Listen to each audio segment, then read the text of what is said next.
그렇기 때문에 사실은 이런 교육 시스템은 이제 습관 학습 시스템을 테스트한다고 볼 수도 있죠. 여러분들 절대 제가 요청을 해서 말씀드리거나 그런 게 아닙니다.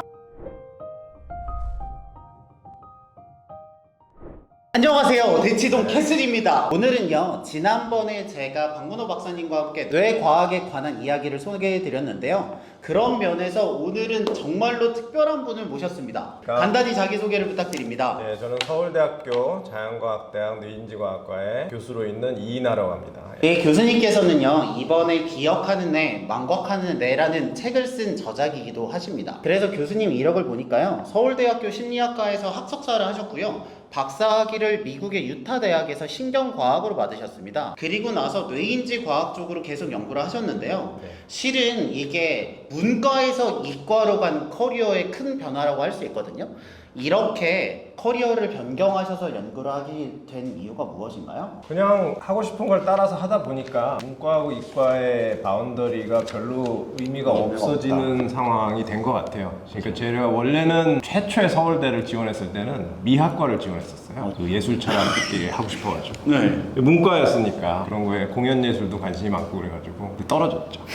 그래서 재수를 하고 재수를 하면서 문과는 위험하다는 주변에 나중에 먹고 살기 힘들다는 불안감 조성에 저도 약간 좀 흔들려서 그래도 비슷한 게 이제 심리학과를 가서 이제 심리학과를 들어갔는데 저는 뭐 사실은 이 뇌에도 관심이 있었고 그때도 근데 그 당시만 해도 그때가 1990년대인데 90년대 초 근데 심리학이 아직은 뇌에 대해서는 이야기가 별로 없고 그런 와중에 그 이춘길 교수님이라고 미국에서 오신 분이 이제 생물심리라고 biological psychology라고 뇌의 작용을 가지고 심리 현상을 설명하는 그런 연구를 하시는 분이 최초로 오셨어요. 그분 연구실에 가가지고 고양이 뇌 세포 활동을 측정하는 그런 걸 도와드리다가 이걸 해야 되겠다. 그 결심을 하는 순간 벌써 이과로 넘어간 거죠, 마음. 그런 걸 하시는 분이 한국에 그때는 별로 없고 그래서 석사만 하고 이충기 교수님 연구실에서 미국으로 유타대 미국은 이제 되게 그런 것들이 이제 의대에 프로그램을 이렇게 그쵸. 신경과학 프로그램이 있어서 거기서 이제 뇌에 관련한 거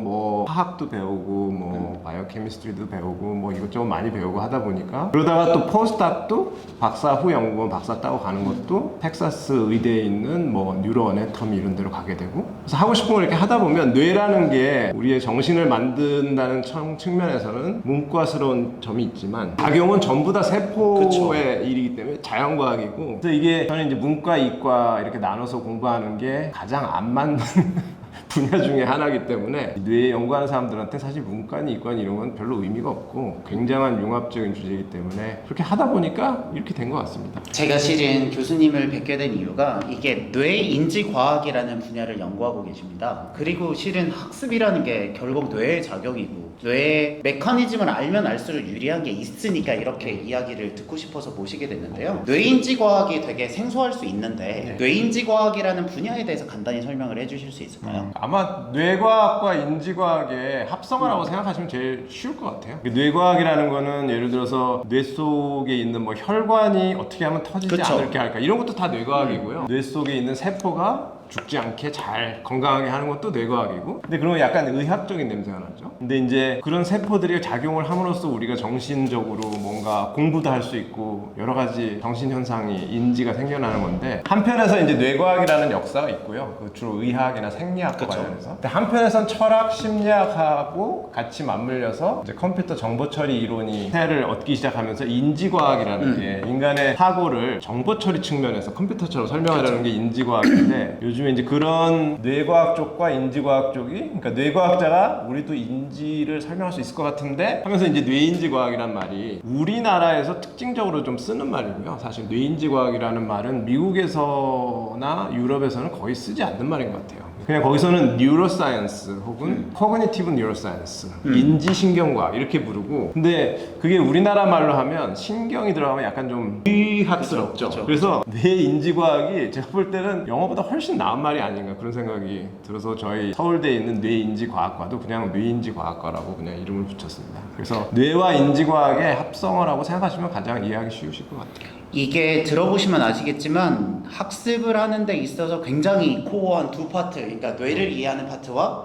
인지, 그래서 사람은 어떻게 공부를 하는 그 과정에 대한 부분을 함께 연구한다고 생각을 하시면 될 것 같고요. 네. 저는 실은 이번에 책을 읽으면서 거의 수험생의 마음으로 그게 보이지는 않으시겠지만 진짜 한 땀 한 땀 쓰면서 이거 다 외우면서 쓰려고 되게 많이 노력을 했거든요. 왜냐면 감사합니다. 그만큼 이게 책이 얇은데 내용이 압축적이고 좋은 내용들이 많아서 여러분들에게 꼭 소개를 하면 좋겠다는 생각을 했습니다. 그래서 제가 책을 읽었는데 주옥 같은 말씀이 되게 많지만 그 안에서 몇 가지를 더 말씀을 드려볼게요. 책 속에서는요, 학습이요, 당연하겠지만 저는 그냥 우리가 알고 있는 거 배운다, 혹은 국영수를 그냥 배우는 의미로서 학습을 이해하고 있었습니다. 그 수학을 알려주는 것도 그냥 시험에 나오니까 의 성격이 강했는데, 교수님께서는 학습이라는 게 너무 좁게 사용하고 있다라고 말씀을 하셨어요. 뇌인지 과학의 관점에서 학습은 어떻게 이해하는 게 맞을까요? 제가 책에도 썼지만 그냥 여러분이 순간순간에 어떤 움직임을 할 수 있는 것 자체가 학습의 결과이거든요. 태어나면서 지금까지, 지금 순간에도 아마 이 유튜브를 보고 계시는 순간에도 계속 학습을 하고 계시고, 그래서 그냥 공기와도 같이 우리의 행동을 계속 결정하기 위해서 과거를 돌아봄으로써 행동이 결정이 되는데, 그냥 그런 자연스러운 행동인데, 사실 제가 강조하고 싶었던 거는 지금 말씀하신 내용은 아마 학습이라는 거를 우리는 어떤 시험이나 테스트를 통과하기 맞아요. 위한 과정이라고만 지금 계속 배우고 있기 때문에, 아까도 말씀하실 때 공부라는 말씀을 쓰셨는데, 저희 이제 대학원에 학생들이 오면 실험하는 걸 이제 공부한다고 표현하는 애들이 있어요, 학생들이. 그게 이제 습관이 돼서 그런데, 근데 그런 거는 이제 자기가 어떤 지식을 얼만큼 축적하고 그 다음에 그거를 테스트 받는 거잖아요. 어떻게 보면 인간을 비롯한 동물한테 굉장히 특별한 유형의 학습이고, 사실 학습은 그런 게 아닌데, 학습은 그냥 새롭게 자기가 할 줄 모르던 거를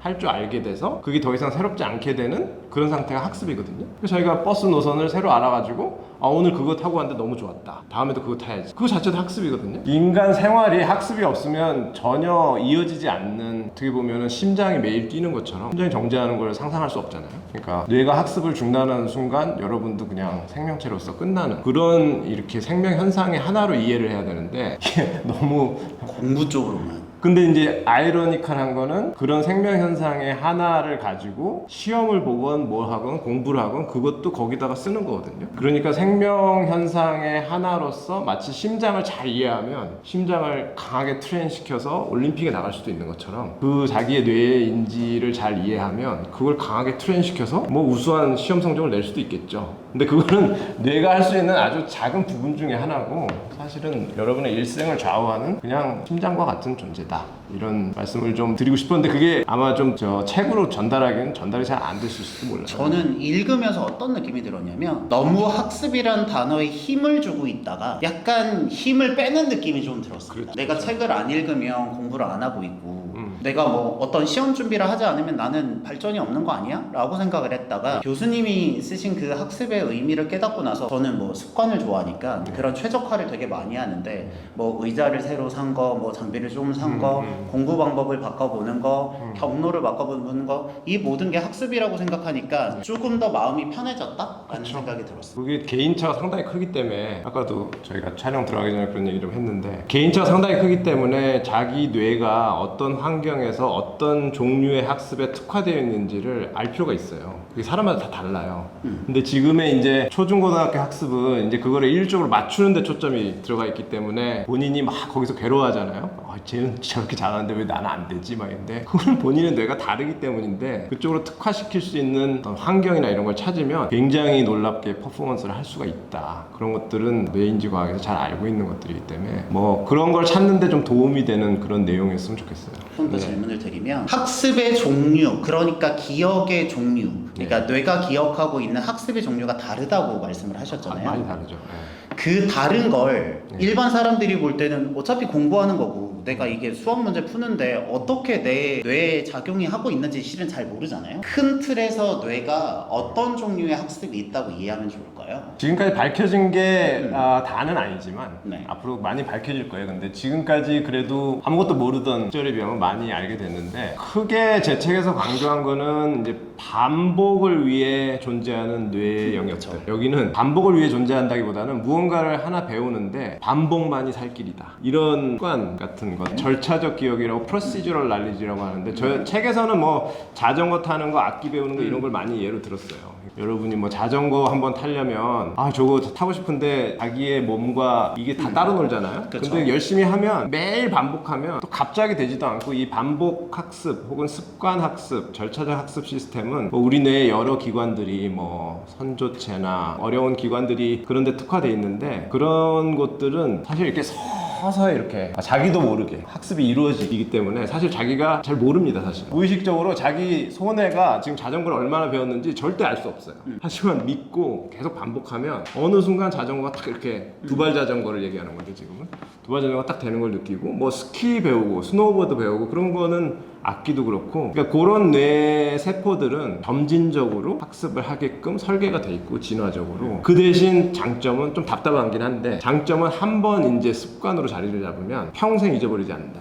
자전거 타는 거 잊어버리려고 해도 잊어버리기 쉽지 않아요. 근데 그런 시스템이 우리 뇌에 있고 굉장히 중요한 시스템이죠. 그리고 또 다른 아주 큰 부분은 반복하지 않는 시스템이죠. 그러는 걸 제 책에서는 이제 서술적 기억 시스템이라고 했는데 그게 서술적, 비서술적 이렇게 얘기하는 사람들도 있어요. 반복하는 절차적 학습을 비서술적이라고 그러면 서술이라는 건 이제 영어로 description을 말하는 건데 이제 말로 할 수 있는 거. 말로 할 수 있는 거는 그러니까 절차적 기억은 아까 자전거 타고 이러는 거는 손해에서 무슨 일이 일어나는지를 말로 하기 좀 어려워요. 어려운 게 아니라 불가능하죠 사실. 초등학교 앞에 가면 애들끼리 막 그리고 말싸움해요. 너 스키 탈 줄 알아? 그러면 탈 줄 아는데 그러면 어떻게 타는 거야? 그러면 자기가 막 이렇게 해요. 그거 보고 알 수 있나요? 진짜 스키를 타는 걸 봐야 알 수 있어요. 그러니까 절차적 기억 시스템은 사실은 자기가 퍼포먼스를 해야만 학습을 했다는 걸 보일 수가 있는데 우리 시험 볼 때도 그런 것도 사실은 퍼포먼스를 그래서 보는 거죠.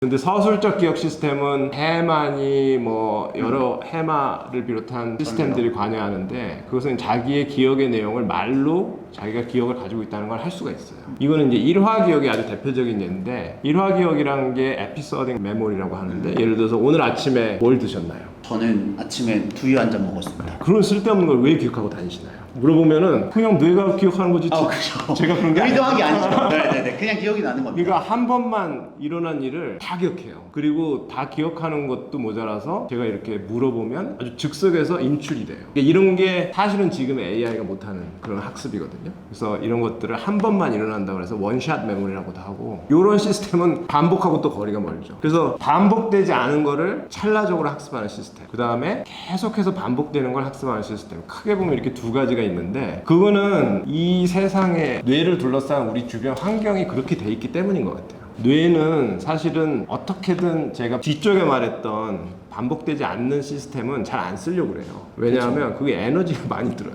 그렇죠. 반복되지 않는 서술적 기억은 네. 한 번 들어갈 때 전두엽에서 쓰니까 에너지를 많이 쓰죠. 해마를 비롯해서 하여간 그 작동하는 방식이 핸드폰으로 말하면 뭐 배터리를 많이 먹는다고 네. 할까요? 그러니까 될 수 있으면 그거는 빨리 처리해서 반복하는 시스템으로 넘기려고 그래요. 반복하는 시스템은 오히려 한번 배우고 나면 이제 에너지를 거의 안 쓰고 무의식적으로 할 수 있잖아요. 저희가 운전도 거의 무의식적 영역에 그 핸드폰으로 통화를 하면서 운전 핸드프리로 할 수도 있잖아요. 그런 것처럼 그래서 뇌는 어떻게든 이 세상에서 새로운 것이 나타나면 이제 일화 기억 시스템이나 이런 걸 써서 그거를 익숙한 기억적으로 빨리 넘기려고 해요. 자동화시키려고.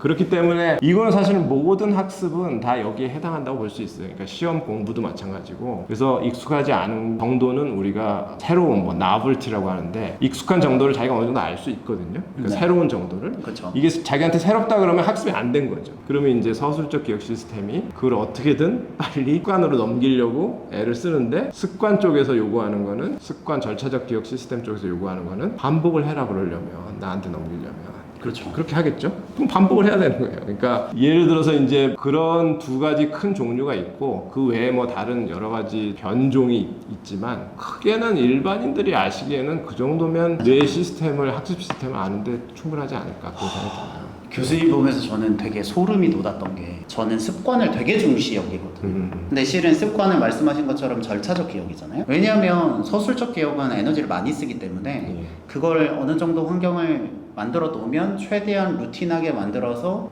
절차 기억에게 던져야 새로운 정보를 받아들일 수 있는 룸이 생기는 거니까. 그렇죠. 그렇게 해서 받아들이고 던지고 이렇게 되면 실은 그 뒤에서 서술적 기억을 받아주는 습관 시스템 자체가 실은 학습의 포인트가 아닌가라고 저는 생각을 하고 그렇죠. 있어요. 왜냐하면 서술적 기억은 워킹 메모리도 그렇고 한계가 있으니까요. 그래서 저는 이쪽을 강조하는데 실은 이렇게 뇌인지과학 측면에서는 잘 몰랐고 그냥 이게 무의식적으로 에너지를 덜 쓰니까 저는 이쪽으로 선택한다는데 이렇게 이야기를 들으니까 되게 좀 감회가 새롭고 에너지를 덜 쓴다는 거는 이제 진화적인 측면에서 도움은 되지만 네. 그보다 더 중요한 거는 프레셔가 있는 상황이에요. 타임 네. 프레셔나 하여간 시간에 쫓긴다. 혹은 갑자기 뭐가 튀어나와서 급박하게 뭔가 반응을 해야 된다. 이럴 때는 습관이 나오게 돼 있어요. 서술적 기억이 그때는 워킹을 잘 못하는 그러니까 거예요. 그 의식의 컨트롤을 받는 상황에서는 서술적 학습 시스템이 작동을 하지만 굉장히 무서운 상황에서 깜짝이야 할 때 영화에 그런 거 나오잖아요. 누가 뭐 나오면 자기도 모르게 그 사람을 제압해가지고 네. 그건 완전히 습관화돼 있는 게 이렇게 나오는 거거든요. 그래서 아마도 우리가 학교에서 학원에서 하는 이런 시험 상황이라는 것이 다 이렇게 시간 안에 뭘 하도록 이렇게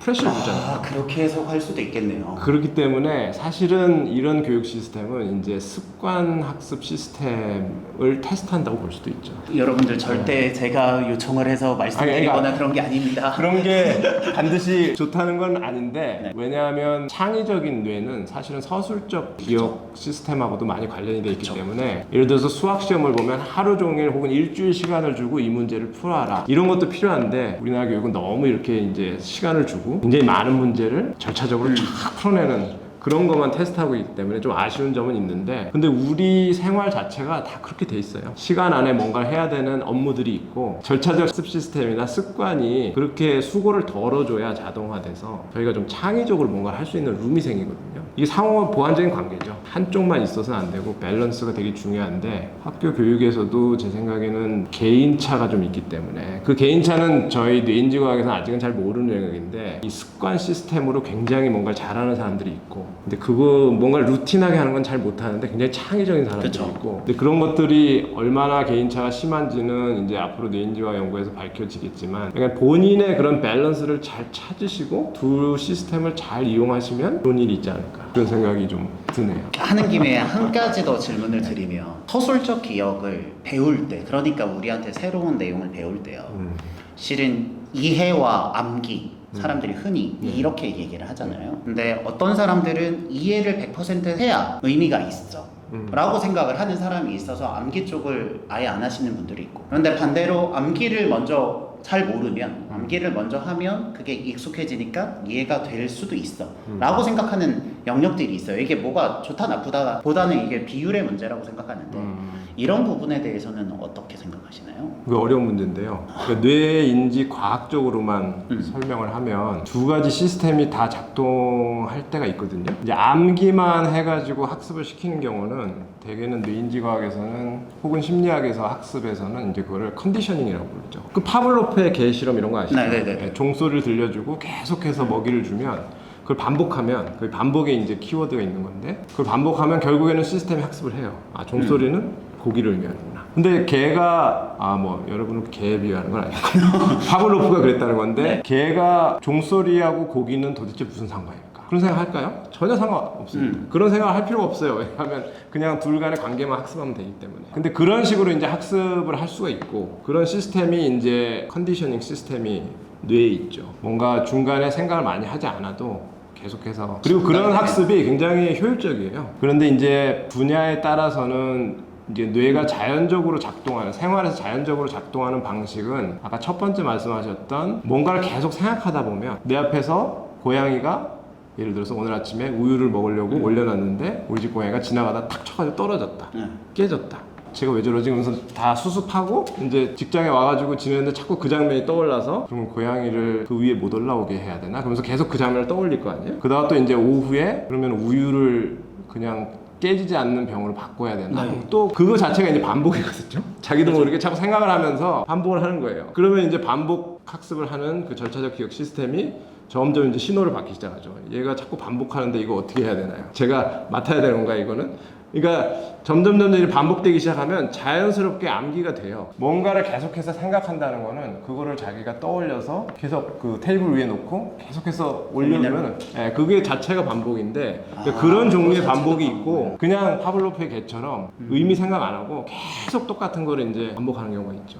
그러니까 근데 어떤 종류의 학습은 그러니까 구구단을 외운다든지 뭐 이런 종류의 학습은 그렇게 파블로프의 개의 컨디셔닝처럼 일단 그렇게 하고 나면 뭔가 그걸 바탕으로 뭘 할 수 있는 도구가 되기 때문에 초등학교 교육에서 그렇게 시키는 측면이 있는데 이제 모든 교육이 그런 식으로 암기식으로 되면은 아까 말했던 이렇게 뭔가를 떠올리면서 또 생각해보고 그런 시스템은 잘 쓰지 않게 되겠죠. 근데 후자에서 말씀하셨던 네. 어떤 주제를 자꾸 떠올려보고 이거 자체도 반복인가요? 그럼요.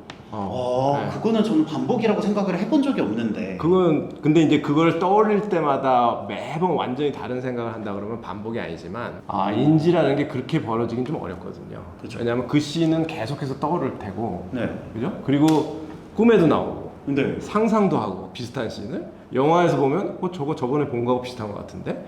그래서 그거 자체도 반복이기 때문에 제 생각에는 이제 교육을 할 때 이거 뭐 여기서부터 여기까지 외웠는지 다 외워봐라.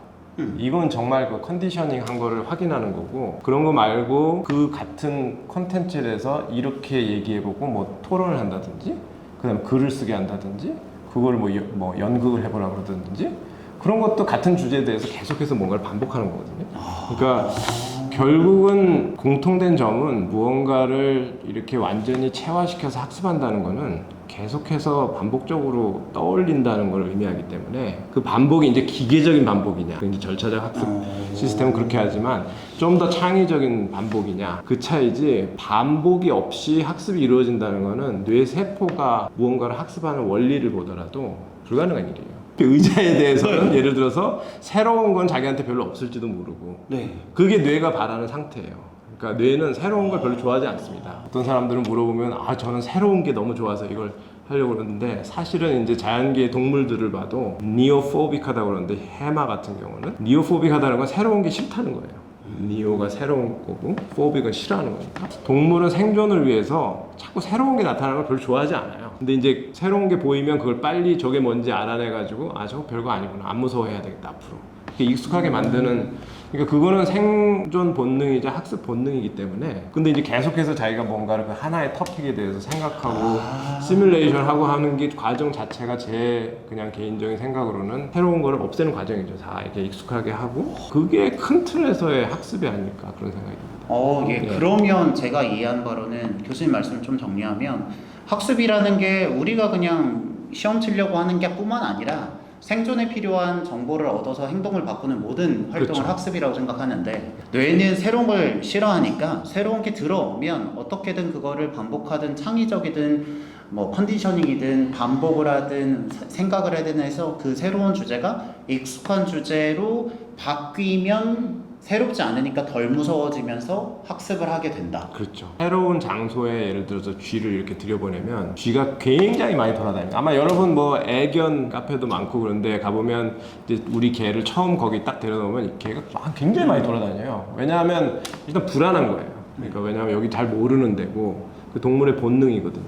그래서 돌아다니다가 나중에 보면 이제 지쳐가지고 가만히 있다고 생각하지만 지쳐서 그런 게 아니고 그냥 익숙해지면 여기 뭐 그냥 위험한 건 없는 것 같다. 그 상태가 되면 이제 불안이 레벨이 낮아지고 이제 좀 더 편안하게 동물이 그러니까 사람도 진화적으로 볼 때는 옛날에 원시인이고 이랬을 때는 얼마나 자기가 잡아먹힐까 봐 두려웠겠어요. 그쵸. 그러니까 자기는 무기도 별로 없는데 저 무서운 막 그런 새로운 게 나타났다는 것 자체는 이제 저게 학습의 대상이 됐다. 그리고 내가 저거를 완전히 파악하지 못하면 나는 이제 잡혀먹힐 수도 있다. 그런 불안감의 근원이기 때문에 새롭다는 거는 그런 게 아주 깊이 내재되어 있지 않나. 그래서 뭐 새로운 게 나오면 무조건 학습해서 익숙하게 만들어야 된다. 근데 뭐 그 방식이 여러 가지가 있는 거죠.